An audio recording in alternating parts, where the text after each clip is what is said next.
Et toi ? Oui, toi, qui te sens parfois dépassé. Tu crois que tu dois tout traverser seul. Te montrer vulnérable, impossible. Tu te dis, je dois sourire, faire semblant, faire mieux, plus. Mais devine quoi ? Toutes les femmes vivent des épreuves. Toi, elle, moi, personne n'est parfaite. Tu peux ressentir fort et continuer à avancer. Tu peux tomber et te relever autrement. Tu peux être fragile. Et incroyablement forte. Tu peux douter et retrouver la lumière. Tu peux parler vrai. Et déposer tes fardeaux. Ici, on lève les tabous sur la santé mentale. On transforme la honte en lumière. On apprend à être pleinement soi. On découvre que la résilience n'est pas juste tenir, c'est tomber, se relever et refleurir. Tantôt forte, tantôt fragile, toujours vivante.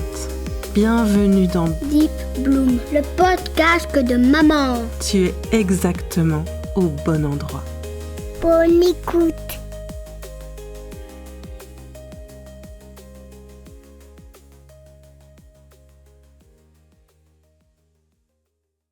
Je marche là en direction de ma voiture et j'ai un petit mélange d'excitation et de curiosité qui monte doucement. Le genre de moment où je sens que je vais entrer dans quelque chose que je ne connais pas mais qui m'intrigue vraiment. Aujourd'hui, je rencontre Laure Adélaïde et Amandine. Elles proposent des stages d'exploration intime. Je dois dire que ça soulève pas mal de questions en moi. Qu'est-ce qui s'y vit réellement ? Qu'est-ce qu'on explore concrètement ? Où se situent les limites ? Et surtout, qu'est-ce que ça transforme en nous ? Je n'ai pas encore toutes les réponses et c'est justement ça qui me donne envie d'y aller. Alors aujourd'hui, je t'emmène avec moi, pas juste dans l'interview, mais dans les coulisses, en backstage, dans ce moment un peu suspendu entre le quotidien et l'inconnu. Tu vas entendre les bruits autour et je te propose une immersion, comme si tu étais là à côté de moi, en train de te préparer aussi. Je vais d'ailleurs te laisser quelques secondes avec le son ambiant pour te déposer, toi aussi, dans cet espace avant la rencontre. Je te dis à tout de suite.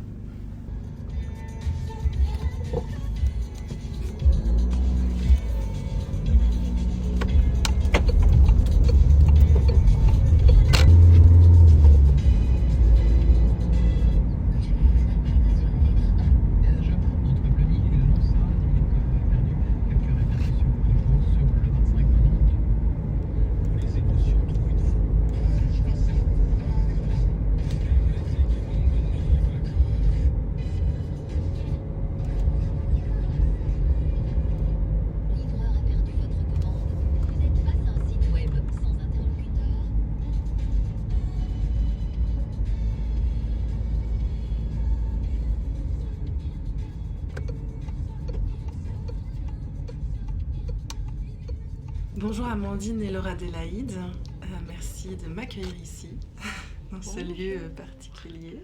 Coucou. J'aimerais, avant de commencer à parler un peu de vous deux, de votre projet, j'aimerais un peu savoir qui vous êtes chacune. Est-ce que vous voulez bien vous présenter ? Oui, moi je me présente. Donc je m'appelle Laure Adélaïde.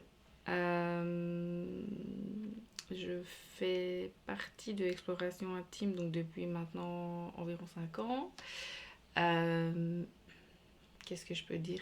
Que j'ai un parcours professionnel très diversifié qui m'a amenée à me rendre compte que tout était exploration et intimité.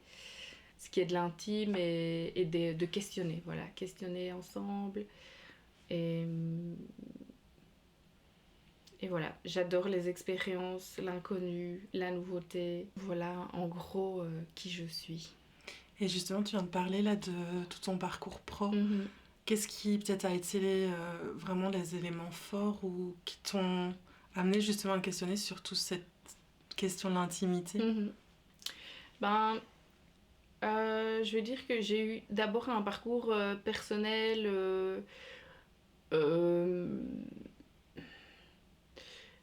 où j'ai vécu en tout cas des choses émotionnelles un peu compliquées, d'être pas nécessairement avec un corps dans la norme, aussi des questions de consentement dans mon histoire familiale et aussi mes histoires amoureuses qui n'étaient pas inconnues. Et puis j'en suis arrivée à faire de la coiffure. Et pour moi c'était vraiment un métier très intime de proximité en fait avec le corps de l'autre Et aussi, moi, je me laissais pas toucher, c'était moi qui touchais. Donc, ça a commencé un peu comme ça, à me rendre compte de cette dynamique-là que j'appréciais. Et puis voilà, après, je suis sortie de ça. J'ai fait du maraîchage. J'ai adoré. Ça m'a sorti d'une longue dépression, en fait. Donc voilà, quelques années, ça a été comme ça. Et puis j'ai découvert des milieux socioculturels différents dans des autres travails que j'ai faits, avec des grandes équipes.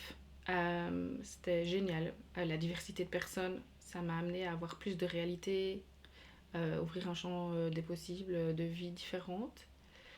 Et aussi, j'ai voyagé seule, en voiture, à l'étranger, sur les routes. Et voilà, ça m'a amené aussi à rencontrer d'autres personnes, d'autres paysages, d'autres cultures. Et voilà, donc j'en arrive à aujourd'hui. Actuellement, je cherche un emploi, alimentaire, mais mon emploi de cœur, c'est exploration intime, quoi. Ouais. Ouais, t'as exploré l'intimité sous toutes ses formes, et le rapport au beaucoup. corps. Et... Ouais, aussi beaucoup le rapport au corps, dans tout ça en fait, hein, dans les paysages, dans la nature, en étant aussi dans des métiers plus enfermés, de toucher, de proximité, et aussi avec la nourriture, les contextes différents, quand je mange, où est-ce que je suis, avec qui, comment, et ça fait aussi beaucoup partie de mon quotidien, d'explorer aussi comment manger, de nouvelles manières, ou qu'est-ce qui peut mieux me convenir, qu'est-ce qui peut me faire ressentir plus de vie et de sensations corporelles, des nouvelles manières de manger, des nouvelles choses. Genre, on reviendra peut-être après tout ça dans vos expériences, mais ça me fait penser à ce que vous partagez sur Instagram, de ce que vous vivez en stage, avec l'exploration des sens. Et, c'est ça. Oui. On en reparlera après alors. Ouais.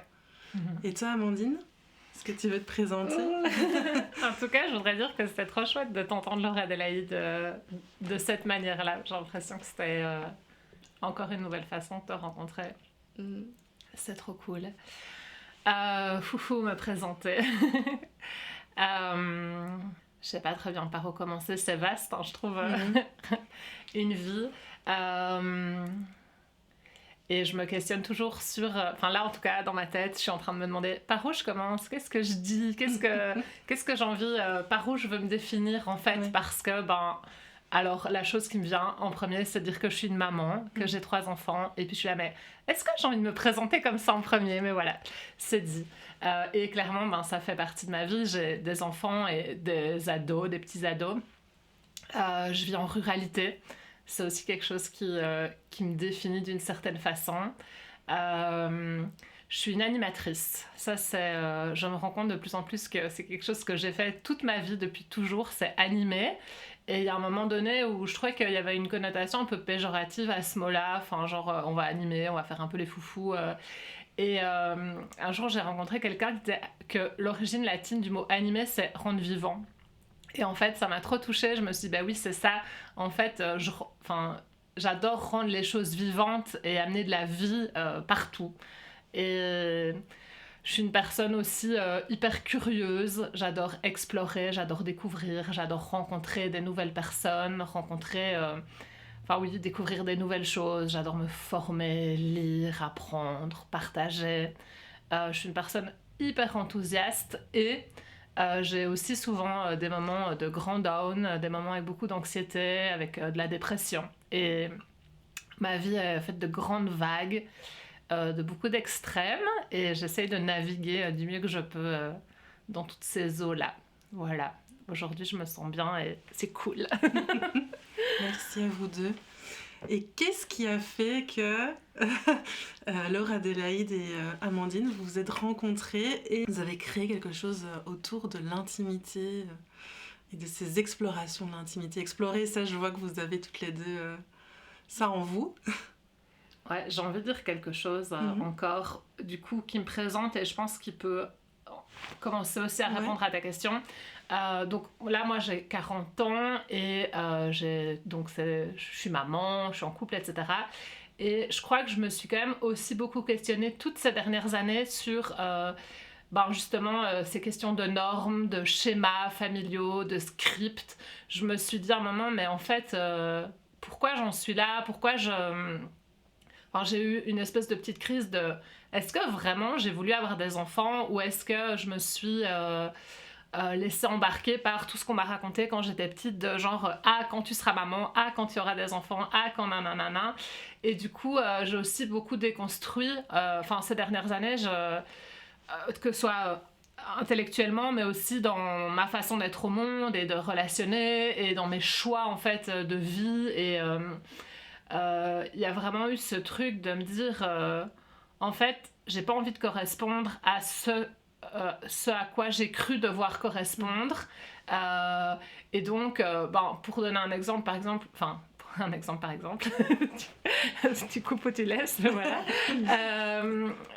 Je pars souvent toute seule, soit voir des amis, ou soit je pars voyager, je pars à des formations, des stages, et même quand mes enfants étaient plus petits, et c'était des choses où parfois on me disait oh là là, mais et ton compagnon il te laisse faire ça, je là, en fait il me laisse pas, c'est juste comme ça, c'est ma vie, c'est moi qui choisis, et ça c'est juste un petit exemple, mais je sens que je suis encore là-dedans dans un truc de ok, comment en réalité avec des enfants dans une vie de famille où ça, je sens qu'il y a un endroit où je suis là, c'est moi, mais tout ce qu'on projette là-dessus me correspond pas, et où j'ai vraiment envie et besoin de vivre d'autres choses que ce schéma familial, et en tout cas de m'autoriser à lui donner d'autres couleurs, d'autres facettes, etc. Et entre autres, du coup, exploration intime, et même là où on s'est rencontrés, donc c'était dans des stages de slow sex, et puis ensuite dans un stage de sexe positif. C'est des endroits où en tout cas je sens que je peux être je peux aller explorer d'autres facettes de moi-même, et je peux m'exprimer, en fait je peux me laisser exprimer qui je suis au-delà de tout ce qu'on attend de moi comme ça dans la société dans laquelle on vit, et réinventer des possibles, réinventer désirer le monde d'une autre façon, d'autres façons, et voilà. Là, je te laisse la parole pour peut-être un peu raconter comment on s'est rencontrés, etc. Mais voilà, je sens que c'est pour faire un peu lien et me présenter un peu plus en profondeur. Et du coup, tu as déjà donné une partie de la réponse. Donc, c'est à travers des stages. Slow Sex et Sex Positive. On est allé à ce deuxième stage Sexpo ensemble. C'était en France, donc on a fait genre 7 heures de route ensemble. Et puis, après ce stage, on s'est quittés pendant 1 an. Moi, je suis partie voyager, elle est rentrée chez elle. Et pendant cette année-là, on a beaucoup échangé, donc on s'est envoyé des messages genre presque tous les jours. On a questionné les intimités, nos propres intimités individuelles, et puis les interactions qu'on avait autour de nous, etc. Des lectures, etc. Et puis, quand au bout d'1 an, je suis rentrée en Belgique, on s'est dit quoi ? On lance un stage et on l'a lancé pour 2 mois plus tard. Ouais. En fait, moi j'ai la sensation que donc nous on a été explorés, on a reçu certains enseignements, on a lu beaucoup, on a pratiqué beaucoup, chacune séparément et puis ensemble, et puis depuis ce stage on n'arrête plus, mais qu'il y avait un truc d'une forme d'urgence, de nécessité, de en fait là cette porte qu'on a ouverte, chacune à notre façon, chacune en fonction de nos réalités, nos vécus, mais ce qu'on a vu, ce qu'on a pu éprouver dans nos corps en fait, et aussi dans nos imaginaires, dans nos émotions, c'était tellement, il y avait un truc tellement waouh, ça a vraiment transformé nos façons d'être au monde. Et c'était tellement bon, et ça nous a tellement secoués, et c'était tellement là, bouillonnant à l'intérieur, que c'est comme, j'ai l'impression que c'est comme si on n'avait pas le choix que de transmettre, en fait, et de partager, et de dire, purée, en fait, ça existe, c'est possible, venez avec nous, on vous montre, on vous partage, on vous fait explorer avec nous, en fait, ces univers qui sont tellement... tellement quoi varié, intense, sécurisant, joyeux et inconnu et inconfortable et créatif, ouais, et qui prennent soin, ouais, aussi, et doux aussi à des moments. Voilà. J'ai envie de vous poser 1000 questions. Ah, vas-y. On est là pour ça. Mais vous avez parlé des sexpos justement, et ça c'est vrai que c'est quelque chose qu'on connaît pas nécessairement. Est-ce que vous voulez bien en dire un mot ou expliquer un peu ce que c'est, parce que... On reconstruit la réponse, ça yes. va. Il n'y a pas vraiment une définition encore, on peut pas dire qu'il y a une définition arrêtée, bien claire, okay. Là-dessus. Il y a des origines historiques, oui. Je pense, qui viennent de mouvements féministes américains, mais on devrait peut-être un jour se pencher là-dessus pour pouvoir mieux répondre aux questions des interviews. Mais pour nous, en tout cas, c'est pas là qu'on se nourrit. Oui, et nous ne nous définissons pas non plus vraiment genre comme un endroit sex-positif. C'est plus un endroit vraiment d'exploration, même si le sexpo pour nous, ou en tout cas de ce que je peux en dire là maintenant sans en donner une définition, c'est des endroits où on peut aller explorer des inconnus, explorer son corps, observer c'est quoi la relation au corps en général et au sien, le consentement, genre plus ramener une culture du consentement, comme on l'a ramené dans le quotidien, vraiment dans le quotidien, pas que dans des espaces où il y a de la sexualité, aussi questionner c'est quoi la sexualité, les sexualités, et aussi un peu comme ouvrir son imaginaire, et s'il y a des espèces d'histoires qui viennent à propos de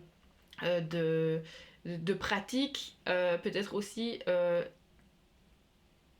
genre désacraliser des pratiques, désacraliser les sexualités, arriver comme on est, aussi avoir beaucoup plus d'ouverture, genre c'est bienvenu à tout le monde, c'est pas un endroit hétéronormé, patriarcal, on est là justement pour sortir de ça. C'est là où il y a aussi comme moi je l'appelle, de la farfeluterie, donc genre on vient et on peut faire les foufous, les faux-folles, s'essayer à des tenues, à des accessoires.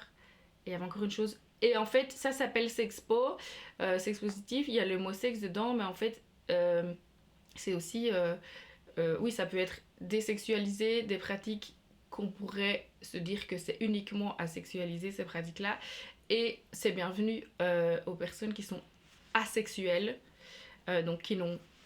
c'est tout un spectre, mais qui n'ont pas nécessairement, je vais la faire très courte comme ça, mais de désir sexuel pour quelqu'un. En tout cas, c'est pas un truc qui vient comme ça, qui est inné et qui est là, c'est aussi une orientation sexuelle parmi tant d'autres, et c'est jouer en fait, remettre du jeu au milieu de tout ça. C'est marrant parce que j'ai l'impression que tu as du coup donné un peu comme de la définition du sexpo en ramenant plein de trucs d'exploration intime. Ça m'a fait penser à ça justement, et comment est-ce qu'on distingue alors Je voudrais bien dire un truc sur les sexpos avant, si c'est possible. Moi vraiment aussi, ce que je comprends de ce mouvement sex positif, c'est l'idée, donc il y a sexe et positif, c'est l'idée vraiment de sortir d'un truc de ça c'est bien, ça c'est mal dans la sexualité, là où il y a eu beaucoup de tabous, beaucoup de honte, beaucoup de ça, c'est des pratiques qui ne se font pas. Le mouvement sex positif, en fait, il a vraiment, il valorise toutes les sexualités à partir du moment où elles sont vécues dans le respect, dans le consentement, entre adultes. Il y a vraiment ce truc de, en fait, genre laissez-nous faire ce qu'on a envie de faire, et ça peut être, ça peut être très joyeux, enfin non c'est pas ça que je veux dire, mais genre, peu importe, en fait, c'est ok, et on valorise le fait de pouvoir avoir des expressions sexuelles et des pratiques sexuelles et des explorations sexuelles de 1000 formes possibles, en sortant justement de ces scripts hétéro, machin, blablabla. Oui, c'est vraiment valoriser ça, quoi. Et je pense qu'il y a... Bon, peut-être que je dis des bêtises, mais qu'à un moment, il y a eu aussi, historiquement... oui, beaucoup de tabous, puis quand il y a eu le sida, etc., un truc de aïe aïe aïe, la sexualité, c'est mal, c'est dangereux, et c'est vraiment de se dire non, en fait, oui, il y a un truc de valoriser, et ouais. Et du coup, pourquoi est-ce qu'on distingue exploration intime du mouvement sexpo ? Parce que, en tout cas, moi, on a déjà pu en parler, mais il y a un truc de, déjà, rien que le fait qu'il y ait le mot sexe dedans, ça peut, pour les imaginaires collectifs des uns et des unes et des autres, directement dire, ok, en fait, c'est un truc genre où il va y avoir de la sexualité, c'est sexuel, donc il y avait déjà ça. Et puis parce que, à nouveau, il y en a tellement des espaces sex-positifs, etc., que on n'a pas on ne se voit pas nécessairement dans les espaces qui existent déjà, avec certaines visions, etc., où on va pas nécessairement dire dans les espaces, ok, il va y avoir de la sexualité, ça va être sexuel, et comme je disais tout à l'heure, genre re-questionner, c'est quoi en fait la sexualité pour chacun, chacune. Et je crois qu'on fait clairement partie de la grande famille du mouvement sex-positif, qu'on partage beaucoup les valeurs sex-positives, mais qu'on ne se reconnaît pas effectivement. Il y a des collectifs sexpo en Belgique où clairement, dans la grande majorité de leurs propositions, de leurs activités, il va y avoir de la sexualité collective, des orgies, et où ça va être presque ce qui est attendu, en fait. Et peut-être que c'est une forme de... et ça ça fait clairement partie du sexpo, mais je crois que c'est là qu'on a envie de se différencier un petit peu, c'est que dans nos espaces, c'est pas attendu et c'est pas ce qu'on cherche, en tout cas, justement, on cherche à se dire, en fait, à presque déconstruire aussi encore plus loin les sexualités, à se questionner, mais c'est quoi finalement par exemple, on oppose pas mal sexualité à génitalité. C'est quoi ça ? Donc génitalité, c'est des pratiques qui vont concerner les zones génitales, tu vois, le sexe, le vagin, un pénis ou quoi, que pour nous, par exemple, on associerait plus la sexualité à l'éros, à l'érotisme, on peut, par exemple, je sais pas, là je vois des oranges toutes juteuses devant moi, faire glisser doucement une orange sur le corps de quelqu'un, de son cou jusqu'à son nombril, ça peut être hyper, pour moi ça peut être quelque chose d'hyper sexuel, mais pas du tout génital, par exemple, tu vois, et voilà, ça c'est des distinctions qu'on aime bien faire aussi, quoi. Oui, il y a ce truc de pas avoir envie que les personnes se disent ah oui, exploration intime, c'est sexpo, donc d'office il va y avoir ce truc. Et on a déjà pu vous observer aussi que dans beaucoup d'espaces sexpo, il y avait quand même cette injonction à séduire, plaire, faire des petits groupes de 2 ou de 3 ou des grands groupes, mais il y avait cette dimension de excitation sexuelle, genre entre personnes avec leurs appareils génitaux, etc. C'est hyper ok, mais nous, on n'a pas envie que des personnes pensent que c'est ça qui se passe chez nous. Voilà. Et alors, qu'est-ce qu'on trouve quand on ouvre la porte d'exploration intime ? Qu'est-ce qu'on va découvrir ? Que tu parles vraiment d'un bouleversement, que ça bouillonnait en vous et que vous vouliez le partager au monde. En fait, c'est hyper vaste. Ça touche à plein de champs. Exploration intime, on l'a écrit au pluriel, intime, exploration aussi. C'est logique du coup qu'on ait écrit intime au pluriel, mais en tout cas, on explore les intimités, nos rapports donc, à soi, aux autres, mais de plein de façons. C'est autant au niveau vraiment du corps, des sensations, des rapports à son propre corps, au corps des autres, voilà. il y a vraiment... tu veux dire un truc là ? À nos schémas aussi, Ouais. nos schémas, je sais pas comment est-ce qu'on peut appeler ça, émotionnels, nos schémas de pensée, de croyances, nos manières d'entrer en interaction, avec soi aussi, parce que par habitude en fait, mais avec les autres. On questionne beaucoup tout ce qui est désir, tout ce qui est besoin, tout ce qui est limite. Du coup, c'est le consentement au sens très large, mais le oui, le non, on adore explorer le non qui suscite toujours plein de réactions. C'est vraiment hyper passionnant. On pourrait passer 3 jours, je crois, à creuser la question du non. Du coup, vraiment, en fait, ce qu'on propose, en tout cas dans les ateliers des stages, c'est beaucoup... on approche beaucoup les participantes au travers de jeux, des jeux de connexion, des jeux de communication authentique. C'est beaucoup de pratique, en fait, dans les stages. On amène un peu de théorie, on amène beaucoup de réflexion, mais ça, c'est les pratiques qui, après, suscitent beaucoup de réflexion et beaucoup d'échanges. Mais c'est surtout vraiment de l'exploration. Donc, on propose aux personnes, on dit « Ok, maintenant, pendant X minutes, il y a un cadre, vraiment le cadre d'exploration intime, pour nous, c'est une grande balise. Mais pendant X minutes, on vous invite à explorer ça, quoi. Et alors, observez ce qui se passe dans votre corps, ce qui se passe dans vos pensées, ce qui se passe entre vous. Et en fait, c'est hyper intéressant. Il y a plein de prises de conscience, c'est magique, il y a beaucoup de transformations. Et ah là là, mes pensées vont plus vite que ma parole. Mais oui, on invite aussi à faire des choses nouvelles, en fait, des choses inconnues, des choses où les personnes se disent « Ah purée, en fait, on peut faire ça, on peut dire ça, on peut fonctionner comme ça. » Et s'autoriser, ça c'est un des mots de notre cadre. Il y a vraiment une invitation à s'autoriser, en fait, justement à explorer, à être, à s'exprimer, à essayer, à jouer, voilà. Et bon, c'est encore très... c'est pas encore très concret, la façon dont on l'explique, mais c'est ce qui se passe. Moi, je pourrais ajouter, on en a déjà parlé, mais vraiment ramener du corps sur les questions de consentement.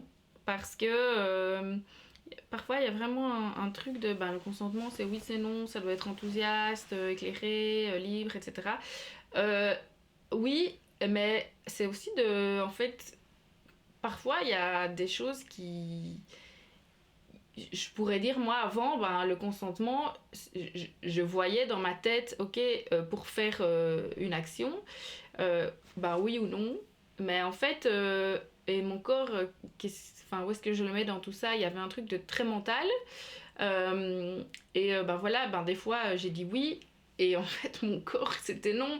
Et il y avait aussi ce truc d'aller performer et de ne pas être aussi consciente de mes limites et de mes besoins. Donc, en fait, comment est-ce que je vais le savoir ? En revenant, qu'est-ce qu'il me dit mon corps là, en fait ? Est-ce que c'est serré ? Est-ce que j'ai envie de... Est-ce que j'ai la nausée ? Cette sensorialité, je trouve, sur les questions de consentement, je ne l'ai pas beaucoup rencontrée. Et... je trouve qu'elle en fait carrément partie, quoi. Et que sans ça, le consentement vraiment éclairé, il n'existe pas, quoi. Ouais. Je voudrais bien rajouter aussi une petite chose. J'ai parlé à un moment du cadre, et c'est vrai qu'on a passé beaucoup de temps à écrire le cadre d'exploration intime, qui, en fait, quand les personnes viennent à nos stages, elles valident déjà à l'avance le cadre. Il y a un entretien aussi téléphonique avec une de nous, et c'est souvent ce que les gens disent, c'est « Ah waouh, le cadre, il m'a donné l'élan de venir ». Et c'est un cadre qu'on construit pour créer des balises. On sait qu'on va explorer ensemble dans ce cadre-là, qui peut paraître parfois un peu...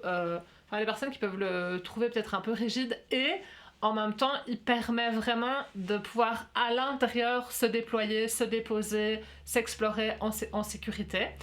Et en même temps aussi, je veux dire que vraiment, il y a un point de notre cadre qui est la sobriété. Ça, c'est hyper important pour nous. C'est qu'on est exploration intime, c'est un espace sobre de toute substance, à part médical, mais sinon toutes les drogues, alcool, etc., pour pouvoir être hyper en conscience de ce qu'on fait, de ce qu'on dit, de nos corps, etc. Les autres points du cadre, on tend vers, quoi. Il y a vraiment cet tendre vers voilà, plus de souveraineté, le fait de parler en jeu, plus de confidentialité, etc.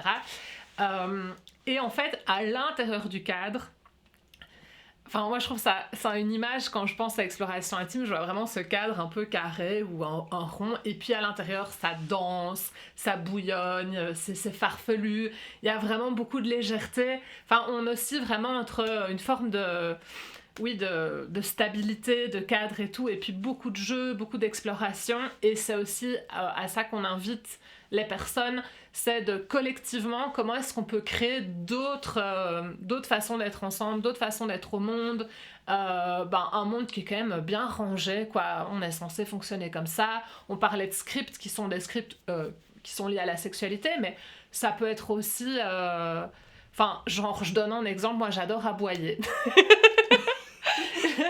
J'adore aboyer, mais il n'y a aucun espace vraiment où je peux... Ah, si, un peu avec mes enfants, mais on n'aboie pas entre adultes, en fait. C'est très rare. Eh ben, chez Exploration Intime, dans nos espaces, on peut aboyer, on peut se rouler dans l'herbe en rigolant, on peut se mettre des paillettes plein le corps, s'habiller comme on a envie, venir en pyjama ou avec des plumes ou en robe de bal. Enfin, voilà, on peut... Se verser du lait sur le corps... On peut explorer plein de choses et exprimer en fait nos désirs les plus fous, les plus farfelus, et que ce soit valorisé et qu'on le fasse de façon collective et qu'on grandisse et qu'on soit... Enfin, qu'il y ait quelque chose en fait qui bouge, et il y a quelque chose de la liberté, je pense aussi, hein, liberté d'être... Ouais, voilà. Et éprouver... Oui, parce que tu parles de désir. Nous, c'est important de différencier le désir et le désir sexuel. Quand on dit désir, c'est tout. C'est tous les désirs. Et il y a ce truc aussi de... En fait, comment aussi... dans mon quotidien, je peux essayer d'éprouver... Essayer d'aller chercher au moins une fois par jour, si possible, le plaisir dans un petit quelque chose. Et pour ça, je dois savoir qu'est-ce qui va me faire plaisir. Mais c'est un plaisir qui doit aussi faire plaisir au corps. Et donc, en allant explorer des nouveaux possibles, je peux m'engager à une fois par jour, faire un truc qui va me faire éprouver du plaisir. Et ça, en fait, c'est bon, c'est nourrissant, c'est détendant, c'est vivant. Ouais, voilà. Ouais, j'ai vu qu'il y avait... vous parliez beaucoup de votre super pouvoir qui est la joie, le jeu. Et comment, justement, le jeu peut... est un vecteur d'intimité, finalement. C'est plus dans le répondre à ses besoins de plaisir, ou c'est vraiment pour aller chercher son intimité Les deux, je dirais... Parce que parfois, il y a vraiment ce truc de... quand on parle de consentement, de communication, de besoin, de plaisir, mais de désir, il y a aussi un truc de parfois, genre une espèce d'injonction, un truc de sérieux, il y a un truc d'introspection, etc. Ça casse la spontanéité. Souvent, les gens disent ça. Et en fait, ok, comment je fais alors en m'amusant Comment je fais pour aller chercher ces réponses-là, en fait, en m'amusant, mais en étant aussi en interaction avec quelqu'un d'autre, mais ce qu'il y a, c'est que si je ressens du plaisir, si je ressens de la détente et même de l'inconfort, mais il y a un truc de... S'il y a une espèce d'interaction de jeu dans lequel le corps est aussi engagé, ça va me faire découvrir des nouvelles sensations. Et en fait, si je le fais dans le jeu, il y a un truc de motivant à vouloir à y retourner. Il y a un truc de ok, c'était marrant, je referai bien ça une fois prochaine avec ma famille, avec mes collègues, avec mes partenaires, mes amis, que parfois s'il n'y a pas de jeu, il y a un truc de pas trop s'amuser, et puis en fait on l'a fait une fois et puis on va pas le refaire non plus, quoi. Ouais, et en fait je crois que c'est... Enfin, il y a un truc où c'est nous, Laure Adélaïde et moi, c'est un peu notre langage aussi, le jeu, l'enthousiasme, la farfeluterie, comme tu disais. Et Enfin, moi, j'ai un truc de spontanéité aussi. J'ai l'impression qu'il y a quand même beaucoup d'endroits où on est... Voilà, on essaie... Enfin, moi, je rigole fort. Je suis très spontanée, donc parfois, même au travail ou quoi, je peux dire des trucs. Après, je suis là, oh, pourquoi j'ai dit ça? Et en fait, je suis là, mais ben oui, je l'ai dit, parce qu'en fait, flûte, quoi... on peut amener de la joie du jeu dans tous les espaces dans lesquels on gravite. Et là, je crois que dans nos stages, on y va à fond parce que c'est un peu l'idée de laisser s'exprimer toutes ces parts de nous, en fait, qui ont envie souvent de s'exprimer. C'est drôle, quoi. Il y a des petits jeux un peu brise-glace où on lance le truc en 10 secondes, tout le monde est... Enfin, j'allais dire, il y a 15 enfants dans la salle, mais en fait, c'est pas des enfants, c'est juste des adultes, en fait, mais qui jouent, parce que c'est pas qu'un truc qui est réservé aux enfants, et allons, enfin, voilà, ouais. Oui, c'est vrai que c'est une injonction souvent qu'on a, on est adulte du sérieux, quoi. Ouais. Et le jeu, on l'a perdu en cours de route, hein. Et nous, le jeu, en tout cas, non, je parlais pour moi, le jeu... Il me fait du bien, il me fait me sentir vivante, il me permet d'être en lien. Enfin, pour moi, c'est une magnifique manière de connecter avec les autres, de m'exprimer, en fait, de dire qui je suis. Voilà. Et tant d'autres choses sûrement, mais ouais. Mm-hmm. Puis ça sort des interactions sociales d'adultes, du script, de la rencontre d'adulte à adulte. C'est salut, tu fais quoi dans la vie? On s'assied, on va boire un café ou un verre, mais on va rester là assis et on va papoter. Est-ce que c'est vraiment ça qui me rend vivante?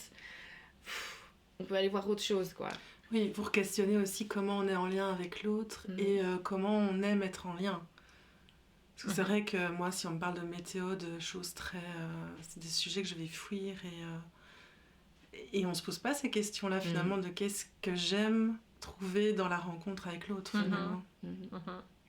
Et avec soi. Savoir aussi, comme tu dis, quels sont nos besoins, finalement, et comment on laisse exprimer un peu ce petit enfant intérieur, finalement. Ouais. Et puis, il y a des moments aussi du stage où on a des grandes conversations hyper profondes et sérieuses, ou des moments qui sont très doux et très calmes. On n'est pas surexcité H24. Et ne faites pas d'accumuler tout le stage. Toute la journée. Et aussi des grands moments d'inconfort, ça est déjà arrivé. Et en fait, c'est génial parce que ça fait partie de la vie. Si on était aussi à un endroit où on va dire « Ok, il y aura que de la joie, etc. » oui. Mais en fait, quand on en ressort, la vie, c'est pas que ça, en fait. On doit faire face à des inconforts, à des difficultés relationnelles. Et c'est là où je vais parler aussi des biais cognitifs. Dans toutes les interactions qu'on peut avoir, elles vont être biaisées parce que y aura un biais d'autorité, biais de genre, biais d'âge, biais de culture. Et donc c'est aussi de pouvoir mettre de la conscience là-dessus et dire ah oui purée, en fait où est-ce que je me mets moi, je me rends compte que ce lien-là en fait il est pas du tout juste pour moi, que je vais pas réussir à m'exprimer comme il faut. Et en fait, comme aussi dans nos stages, on prend conscience de ça et on dit, voilà, là tu vas participer avec telle personne. Si nous, on va participer avec un ou une participante, on va aussi dire, là il y a un biais d'autorité, notre interaction, elle va être, malgré tout, on va se comporter différemment les uns les unes avec les autres pour prendre soin de ça, en fait. Et qu'est-ce qu'on fait avec et comment est-ce qu'à l'extérieur, quoi qu'il arrive, ça va se passer, comment est-ce qu'on fait avec, voilà. Oui, vous parlez de laboratoire et j'aime beaucoup ça. Les espaces laboratoires, justement, c'est le moment où on teste et on voit comment on réagit à ça et si on réajuste et comment on fait après dans la vraie vie. Ouais. Oui, on pratique. Enfin, il y a vraiment... Pour nous, la pratique, c'est le cœur, quoi. C'est... donc, quand on parle de jeux, il y a des jeux foufou, paillettes, cumulets. Et puis, il y a des jeux de communication où, genre, on est assis l'une en face de l'autre. Et... il y a une consigne et puis voilà, on y répond, on partage, etc. Et ces pratiques-là, on invite vraiment les personnes à les faire encore et encore et encore et encore et encore, que ce soit dans nos espaces ou en rentrant chez elles avec des partenaires, des amis et tout, parce qu'on a vraiment cette croyance que c'est en pratiquant, du coup déjà ça peut nous montrer ces biais, ça peut nous montrer tous nos schémas, ça peut nous montrer comment, purée c'est hyper difficile pour moi de faire ça, ou là je me rends compte que je vais toujours dans cette direction, et donc ça nous permet d'aller essayer d'autres choses dans un cadre qui est plus sécurisant, et aussi de se planter, parce que ça c'est hyper important pour nous, on parlait d'inconfort, mais on peut se planter, on peut se faire mal à un moment. Ça se peut que dans les stages, il y a quelque chose qui se passe et la personne est là, oh purée, aïe quoi. Et ok, qu'est-ce qu'on va faire? Comment on en prend soin? Comment on va réparer ensemble? Et donc c'est des espaces où on apprend aussi à prendre soin, à réparer. Et du coup, dans le quotidien, quand il y a des choses qui se reproduisent, on a expérimenté, on sait mieux dans notre tête, on s'est repéré, dans nos corps, on s'est repéré, on se dit ah oui, c'était comme là, nanana. Il y avait une fille dans un stage, elle avait repéré un endroit en dessous de son estomac où il y avait dès que c'était non ou que ça se serrait là quoi. Et elle avait jamais senti que c'était exactement là que ça serrait. Et à chaque fois dans le stage, vu qu'on a pratiqué plein de choses, elle a pu vraiment mettre le doigt sur l'endroit précis dans son corps. Elle dit mais maintenant ça va être trop bien parce que quand je serai dans des situations où je sais pas si c'est oui, si c'est non, et nanana, j'irai checker là et puis voilà. Enfin, c'était une hyper grande découverte pour elle et c'est à ça que servent nos labos aussi quoi.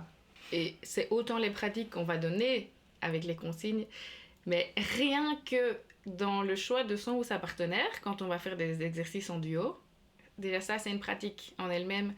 Est-ce que habituellement je me fais toujours choisir? Donc je vais rester là au milieu en attendant que quelqu'un arrive. Est-ce que habituellement je vais toujours choisir, genre j'ai déjà sondé la pièce 3 fois en me disant ok ce sera cette personne-là. Voilà. Est-ce que quand quelqu'un va arriver près de moi pour me demander est-ce que je vais oser lui dire non? Et en fait, rien que ça, en fait, c'est déjà un exercice. Et voilà, pareil dans nos formulaires d'inscription. Moi, j'ai pu remarquer qu'il y a des personnes qui se réinscrivent donc, au fur et à mesure des années. Avant, quand on mettait est-ce qu'il y a des besoins alimentaires, des besoins de sommeil ou d'autres besoins, c'était non. Et en fait, là, seulement maintenant, après la 2e ou 3e année que ces personnes reviennent, là, en fait, il y a des besoins dans toutes les cases. Genre, besoin de calme au niveau de la chambre, ceci au niveau alimentaire, et cela. Et en fait, ces personnes, elles avaient déjà ces besoins-là avant, mais soit elles n'osaient pas les exprimer, ou soit... oui, il y avait ce truc de dire « Oh, c'est bon, c'est que 2-3 jours... je vais un peu mordre sur ma chic et voilà. Et que maintenant, en fait, elles savent qu'elles peuvent. Et en fait, c'est vraiment un espèce de truc de... En fait, je crée ma propre réalité, quoi. Ouais. Et j'ai envie de dire aussi, du coup, au service d'un vivre ensemble et d'un collectif. Ouais. Parce que parfois j'ai l'impression qu'on pourrait se dire un peu mais il y a un truc un peu individualiste quoi, de mes besoins, mon oui, mon non, mon consentement, nanana. En fait tout ce qu'on déploie et tout ce qu'on explore et qu'on expérimente, c'est comment tout ça peut être au service du collectif et du vivre ensemble et de changer le monde. Voilà. Oui, pour plus aussi d'ouverture et de liberté pour chacun, quoi. Ouais. Et vous parlez de culture de consentement. J'ai commencé un peu à appréhender tout ça grâce à Pam, qui a été, je pense, dans vos... qui m'en a beaucoup parlé. Et je trouve ça super intéressant parce qu'il y a vraiment toute une culture. Et comme tu dis, il y a, au niveau du corps, on le ressent, et pas que dans la tête. Et c'est pas que dans le rapport sexuel génital. En fait, le consentement, c'est beaucoup plus large que ce qu'on pense. Est-ce que c'est vraiment quelque chose d'important aussi dans vos explorations, dans vos stages? Ben c'est vraiment, oui, que cette exploration-là dans la version très large, quoi. La culture du consentement.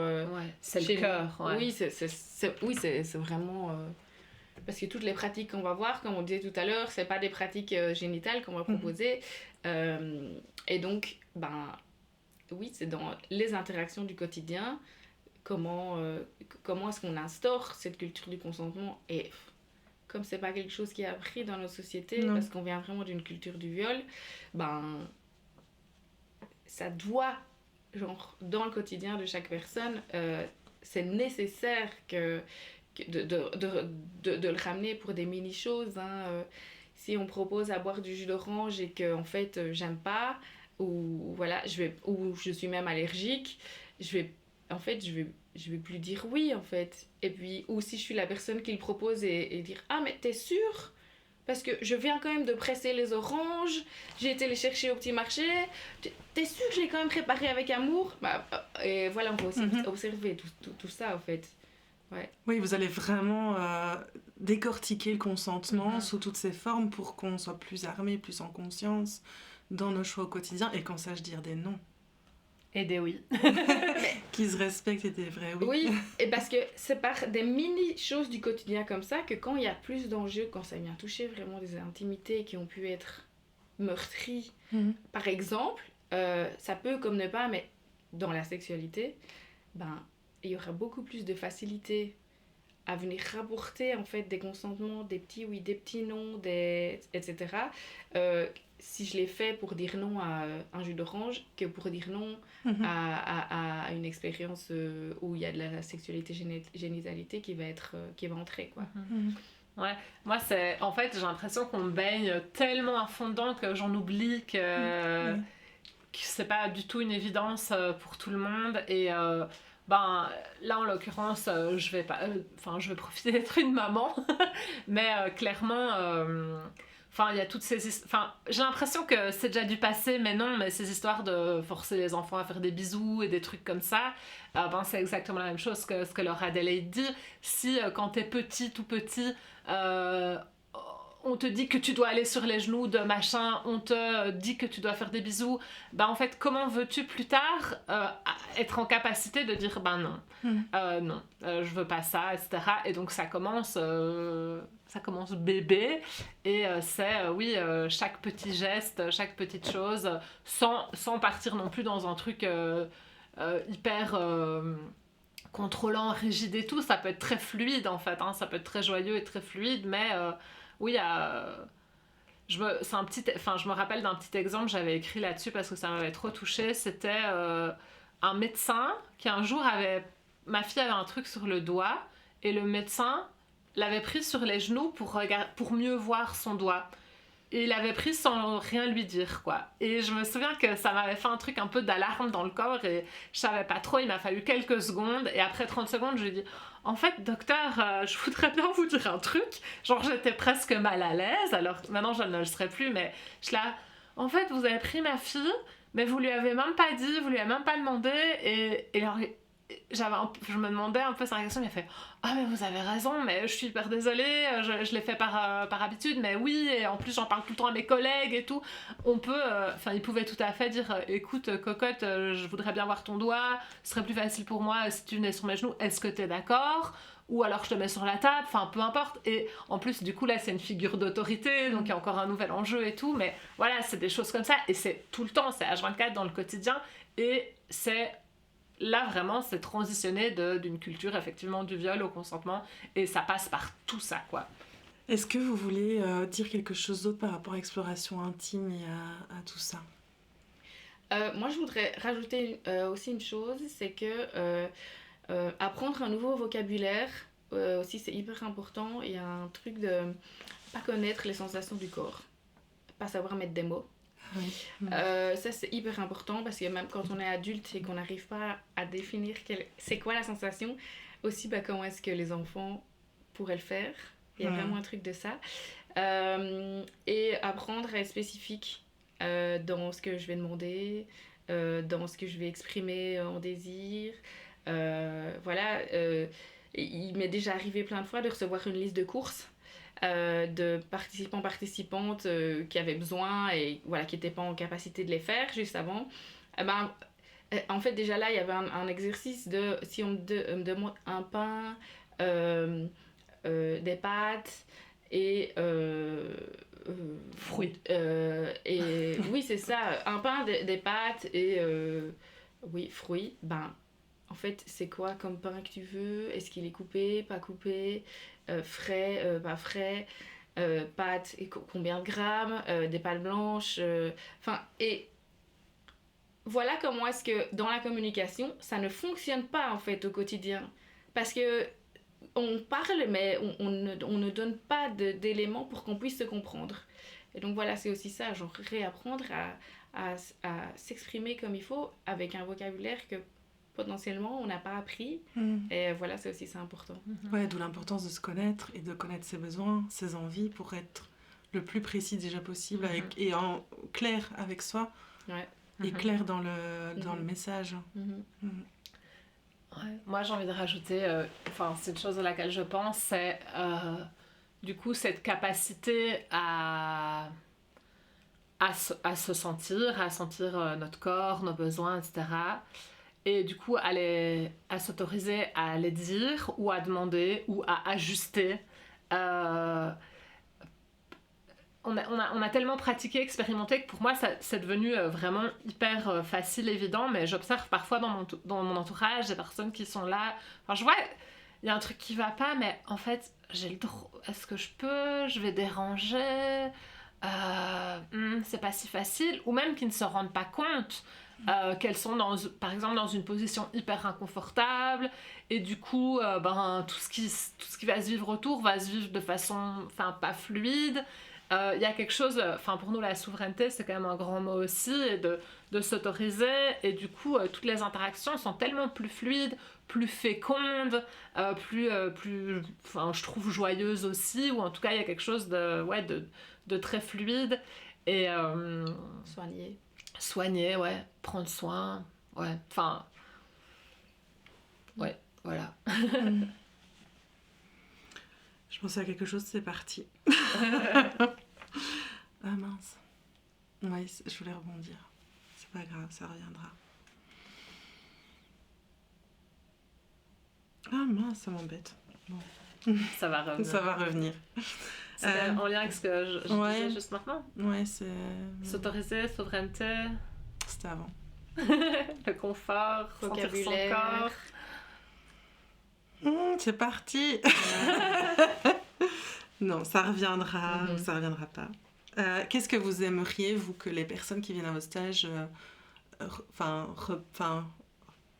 vous aimeriez qu'elles repartent avec quoi? Des engagements envers elles-mêmes, souvent. C'est vraiment genre, ah waouh, j'ai vécu ça, je vois ça en fait chez moi. Même des mini-engagements, vraiment. Mais oui, à essayer d'aller chercher au moins une fois le plaisir sur la journée. Ou en fait, on fait des pratiques aussi sur le désir, donc comment l'identifier, l'exprimer, etc., le ressentir. Aussi, pourquoi pas, une fois m'exprimer à moi-même un désir bien spécifique, bien avec être... aller le plus finement pour trouver le vocabulaire bien précis, voilà. Et puis, pourquoi pas commencer à interagir de cette manière-là avec d'autres personnes, quoi. Repratiquer un peu. Moi, je pense que ce que j'adore, c'est quand les personnes repartent avec des prises de conscience et un truc de lâcher, qu'elles puissent lâcher des endroits où elles font parce que c'est comme ça. Parce que c'est comme ça qu'on est censé faire, que ce soit dans leur rapport à leur corps, dans l'expression de comment elles... c'est pas en un week-end que tout ça se transforme, mais comment elles s'autorisent à bouger leur corps dans l'espace public, à s'habiller, comment elles s'autorisent à pouvoir s'exprimer de façon libre qui elles sont, et aussi dans les relations, quoi. Vraiment un truc de sortir des cases, s'autoriser, mais vers plus de liberté, plus de fluidité, plus de confort, plus de connexion, en fait. Oui, en fait, moi, je crois que pour moi, ça, c'est un grand mot, c'est le lien, la connexion. Être mieux en lien avec soi, avec les autres, avec le monde. Pas forcément plus, mais mieux. Pour moi, si, en sortant du stage, si les personnes, elles sont un peu mieux en lien avec elles et avec les autres, je suis trop contente, quoi. Et en fait, ça arrive tout le temps. Oui, je pense qu'après, ça restera de l'exercice, de l'exploration au quotidien, avec les bases qu'ils apprennent dans vos... Et c'est pour ça qu'il y a plein de personnes qui reviennent, et ça, c'est trop beau pour nous. Genre là, on propose 2 stages, et il y a un stage qu'on a appelé mousse de lait pour les personnes débutantes, et crème fouettée pour les personnes qui sont déjà venues dans notre espace. Et ce stage est complet, genre on est en train de voir si on peut encore ajouter 1 ou 2 personnes, et pour nous c'est une hyper belle preuve de oui, que ce qu'on propose fait sens, et du coup c'est de l'engagement. Enfin, c'est trop beau de voir ces personnes qui s'engagent et qui viennent repratiquer, qui viennent explorer encore dans des espaces qu'elles s'offrent en fait un week-end pour elles, pour continuer à s'engager sur ce chemin-là. Enfin, pour nous c'est trop bon, quoi. Et en fait, évidemment, ce stage-là il s'est rempli tout de suite, mais on est bien consciente que en fait pour venir au premier, en fait ce qui touche l'intime ça fait peur, genre, ça fait extrêmement peur aux personnes, et donc c'est toujours c'est toujours on est bien consciente que ce sont des moments compliqués, et en fait ce qui est génial c'est que du coup quand elles sortent du stage elles se rendent compte que en fait ça fait pas si peur. En fait, c'est ça aussi qui est génial, quoi, de se dire « Ah, mais en fait, j'ai cru que ça allait être tellement dur !» Et en fait, là aussi, le fait qu'on joue beaucoup, il y a ça qui vient, genre, enlever cette vision de « Oh, c'est compliqué l'intime, je vais aller, genre, entrechoquer des traumas, reconnecter à des trucs tellement durs, et peut-être, mais aussi vraiment peut-être pas, quoi. » Ouais, on met beaucoup de soins aussi toutes les deux, on est informés trauma, il y a l'entretien téléphonique, on a vraiment construit le stage de façon aussi très progressive, avec différentes pratiques qui font que les personnes peuvent vraiment rentrer tranquillement. On essaie vraiment de trouver cet équilibre entre prendre soin, accompagner, et aussi laisser les personnes être confrontées. On n'est pas non plus 2 mamans poules qui prenons soin de nos petits bébés, même si un jour on a joué à la maman poule dans une soirée au stage. Tu te souviens, j'avais un voile de mariée et j'étais une maman poule, et tout le monde était des petits poussins sous mon voile. Et du coup, moi, une chose que je kiffe dans les stages, c'est de repenser au cercle du premier soir où toutes les personnes ne se connaissent pas, où il y a un peu ce stress, elles sont là un peu qu'est-ce que je viens faire et tout, elles se toisent un petit peu, et de le comparer, enfin de l'emmener avec moi et de voir le cercle du dernier jour, et ce n'est qu'un week-end, donc du vendredi soir au dimanche après-midi, et de voir ce groupe. En fait, il y a une espèce de, c'est pas de la magie, c'est du travail qu'il y a derrière aussi, mais il y a quelque chose de, enfin, c'est tellement beau et bon de voir ce groupe qui est là, comme les personnes sont ouvertes, enfin, il y a quelque chose de hyper puissant, et j'adore comparer le premier cercle et le dernier cercle, et de tout ce que ça amène ensuite en dehors de l'espace stage, quoi. L'exploration intime, ça se vit. Donc s'il y a des personnes qui ont envie de venir explorer, de temps en temps on donne des ateliers, mais sinon c'est surtout les stages. Il faut venir, il faut pratiquer, il faut vivre avec le corps, avec le système nerveux, avec les pensées, les émotions, enfin voilà. On peut lire des tonnes de livres, écouter des tonnes de podcasts, faire plein de réalisations, de prise de conscience, machin, etc. C'est dans la pratique que les plus grandes transformations s'opèrent. Ça, en tout cas, c'est mon expérience, quoi. Et que, voilà, c'est là que tout se vit, en fait. Et en fait, on est des êtres vivants. Donc, vivons. Et je crois aussi, enfin, quelque chose qui est vraiment important pour moi, je l'ai déjà nommé, mais c'est le lien. Moi, j'ai envie d'un monde où il y a plus de connexion entre les personnes, plus de liens, où on est plus ensemble, et c'est aussi ça qu'on propose dans nos espaces. moi, si je peux ajouter un petit truc pour compléter, oui, elle parle du lien, donc du collectif. On a beaucoup de personnes qui, malgré tout, en fait, elles ont ce désir, mais dans leur quotidien, leur entourage, leurs proches, elles ne se sentent pas de s'autoriser toute cette exploration. Et donc, du coup, en fait, elles sont fort seules. Et donc, en venant à nos stages, il y a cette dimension collective qui fait que leur réalité va venir se frotter à d'autres. Que si en restant seul, en fait, il y a un truc qui ne va pas se faire. Donc ça, c'est très important. Et on a eu beaucoup ce retour de, malgré toutes les vidéos, les publics qu'on fait, ça pourrait même avec le podcast ici, que des personnes nous disent, mais en fait, qu'est-ce que vous faites concrètement ? Genre, on n'a pas encore compris. Et il y a certaines personnes qui arrivent à percevoir et qui disent « Ah oui, c'était hyper clair et tout », et d'autres pas. Et c'est compliqué parce que c'est, comme disait Amandine, c'est quelque chose qui se vit et qui se ressent dans le corps. Et voilà, et c'est nécessaire de sortir des mots et d'aller aussi dans de l'inconnu parce que il y a aussi ce truc de « Oui, mais qu'est-ce que vous faites concrètement ?» C'est déjà aussi avoir de la réassurance, savoir si c'est quelque chose de connu, etc. Et oui, de se jeter un peu à l'eau, mais on sera là avec des bouées pour vous recevoir, vous n'allez pas vous noyer. Voilà, ouais. Ouais, il y a un truc de oser, en fait. On observe que il y a quand même je sais pas si c'est un peu lié à notre époque ou quoi, de devoir quand même contrôler, quoi. Savoir qu'est-ce que ça va être, comment, et si nanana, et si nanana. Et comment je vais me sentir. Oui. Ou alors parfois des personnes qui attendent la dernière minute pour s'inscrire pour voir si elles seront dans un bon mood. Et il y a un endroit où on peut comprendre tout à fait, et puis un autre endroit où on est là, mais en fait viens, et si t'es dans un mood un peu bof, il y a peut-être des choses qui vont émerger parce que t'es dans un mood bof, et que peut-être que ton mood il va bouger aussi pendant le stage. C'est oui, oser, quoi, s'aventurer, être un peu curieuse, et de toute façon rien n'est jamais obligatoire, donc voilà, c'est ose, quoi. Et ça s'adresse plutôt à qui alors des personnes en recherche de quoi alors, de mieux se connaître, mieux relationner? Oui, entre autres. Ouais. Juste pour dire, c'est à des personnes au-delà de 24 ans. Ça, c'est notre critère d'âge parce qu'on considère... toutes les dernières études scientifiques démontrent que le cerveau continue encore à se construire jusqu'à cet âge-là. Et puis en termes de biais aussi, d'autorité d'âge, etc., quand on a 18 ans, en fait, on sort de chez ses parents, quoi.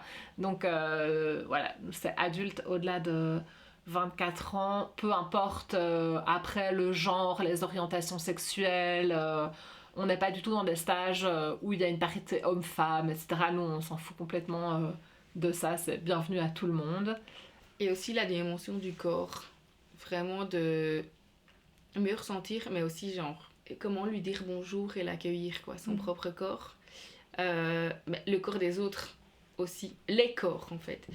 Mais déjà soi-même, pouvoir même lui faire une petite caresse. Pas vouloir tout le temps être dans ce truc de vouloir le cacher ou cacher certaines parties ou oublier que certaines parties existent ou oublier carrément que le corps existe. Il y a vraiment aussi beaucoup de retours avec ça, un truc de vraiment merci, ça a toujours été très dur pour moi, mon corps, et apprendre à découvrir les corps en général et pas à observer ses jugements, mais arrêter de dire « Ah ben oui, ce corps-là, en fait, il me plaît bien. Et celui-là pas. » Oui. Et en vrai, qu'est-ce que ça veut dire ?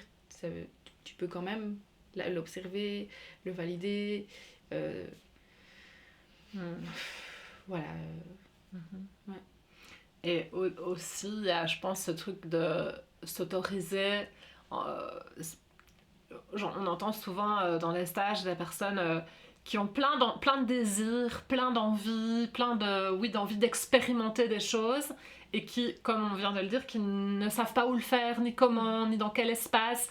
Et ça bouillonne un peu à l'intérieur, ils sentent une espèce de créativité, d'exploration, aussi d'explorer ensemble. Moi, j'ai envie de faire ça avec des gens, mais il n'y a pas d'endroit dans mon couple, non.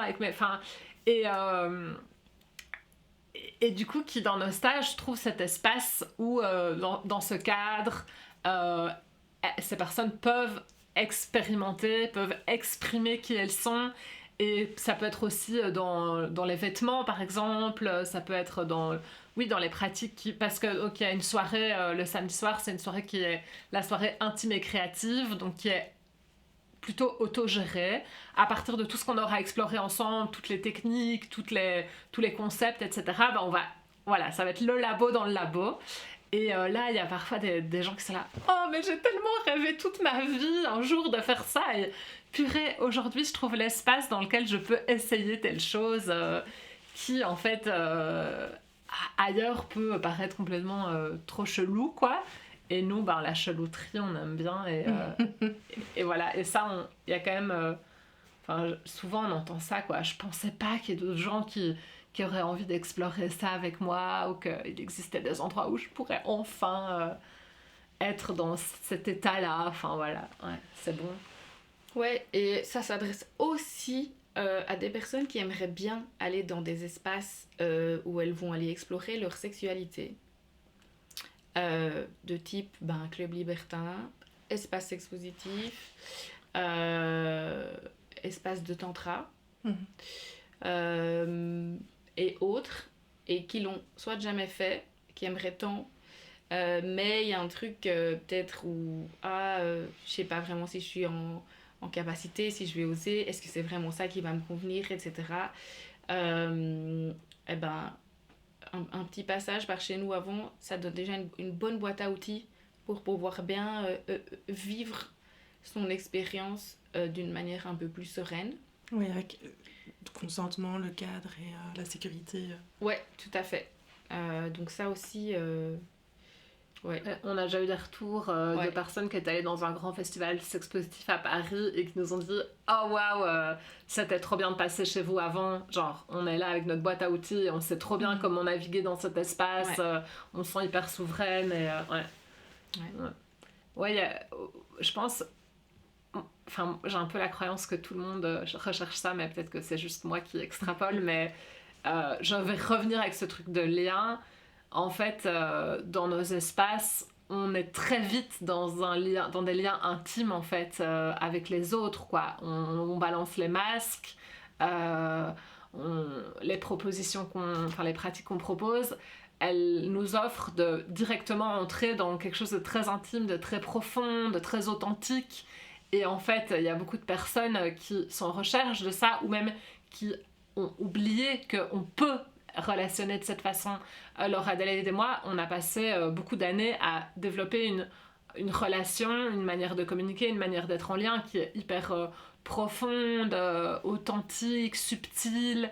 Ça demande aussi du travail, mais là dans le stage, on invite directement à aller dans ce genre de relation authentique, en fait, qui fait du bien. Je pense que moi, ça m'arrive à des moments de crever de faim de ce genre de relation, et mon entourage, je peux le vivre avec mon entourage, et encore parfois je voudrais pouvoir relationner comme ça avec mes collègues, avec la vendeuse du magasin, parce qu'en fait on peut, mais non mais non, on peut pas, ça c'est pas comme ça qu'on fonctionne.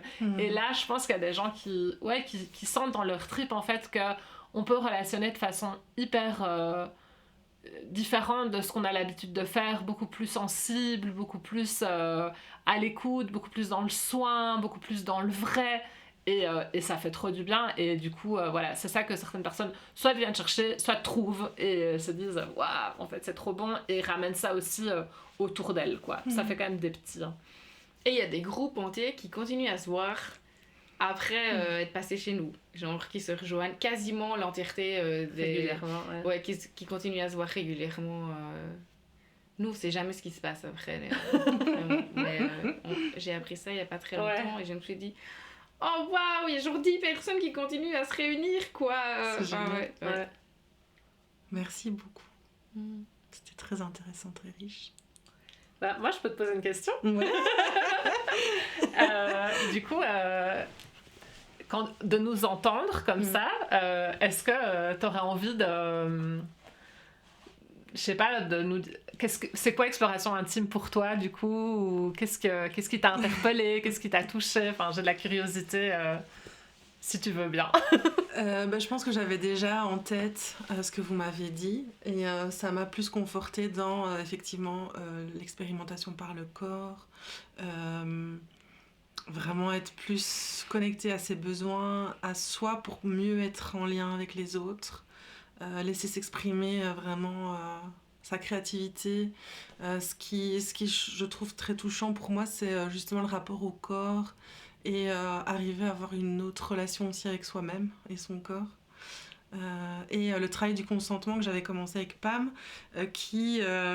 je sens que c'est important pour moi de continuer, que c'est vraiment un cheminement en fait, ce consentement.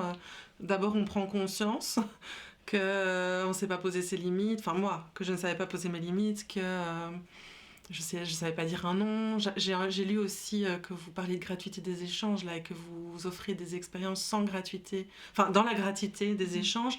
Et moi, je me rends compte que même si je pensais dire un oui, parfois c'était pour qu'il y ait un équilibre dans l'échange et rendre la monnaie dans l'échange. Donc je trouve ça super important de creuser cette question du consentement, de l'explorer, de l'expérimenter encore plus. Mais c'est vrai qu'il y a ces freins, ces peurs de est-ce qu'il y a des gestes d'intimité pas sexuels mais qui flirtent un peu avec la limite de la sexualité, qui pourraient moi me freiner dans un échange avec les autres. Est-ce que vous pensez que j'ai saisi l'essence? Ouais. Avec les questions qui restent en suspens. Avec les questions qui restent en suspens. Et il faut se laisser vivre Et j'ai bien entendu, ouais, c'est une expérience à vivre. Et les mots ne peuvent pas non plus tout. Et vraiment dans des pratiques comme ça que j'ai vécues, c'est effectivement ça. On peut parler avec beaucoup de mots de ce qui va se passer, mais c'est vraiment un espace transformateur. Et, En fait, c'est pour tout. Enfin, on peut lire des livres de méditation pendant des heures, de développement personnel. Si on pratique pas, en fait, voilà. Oui. Enfin, moi, quand je lis, j'ai toujours des méga révélations. Je sens qu'il y a des trucs qui bougent et tout. Mais on peut lire des livres de cuisine, en veux-tu, en voilà. Si t'as pas cuisiné ce qu'il y a dans ton livre, tu vas jamais goûter la recette. C'est la même chose. C'est ça. C'est vivre, expérimenter, explorer. Merci. Merci, Justine. Et voilà, je viens de quitter Laura, Adélaïde et Amandine et je me sens nourrie vraiment. Je crois que ce que je retiens surtout, c'est à quel point cette rencontre a élargi quelque chose en moi, dans ma manière de voir, de ressentir, de questionner. Ça m'amène à regarder de plus en plus les scripts dans lesquels je suis, ceux que j'ai intégrés sans forcément les choisir et à me demander avec un peu plus d'honnêteté, est-ce qu'ils me correspondent vraiment? Est-ce qu'ils correspondent à mes besoins, à mes envies, à qui je suis aujourd'hui? Il y a encore des zones floues, des questions ouvertes, mais une forme de curiosité nouvelle. Je suis vraiment ravie de les avoir rencontrés et reconnaissante de vous avoir emmené avec moi dans ce backstage. Si cet épisode a éveillé ta curiosité et que tu as envie d'explorer par toi-même, Laura, Adélaïde et Amandine t'offrent 30 € de réduction si tu ajoutes 10 blooms dans leur formulaire d'inscription. Attention, les 30 € ne sont pas cumulables avec d'autres offres et tu peux bénéficier de cette offre jusque fin 2027. C'est peut-être ta première porte pour aller découvrir à ton rythme cet univers. Je te laisse avec ça et avec ce que cet épisode a fait émerger en toi. À bientôt pour de nouvelles histoires.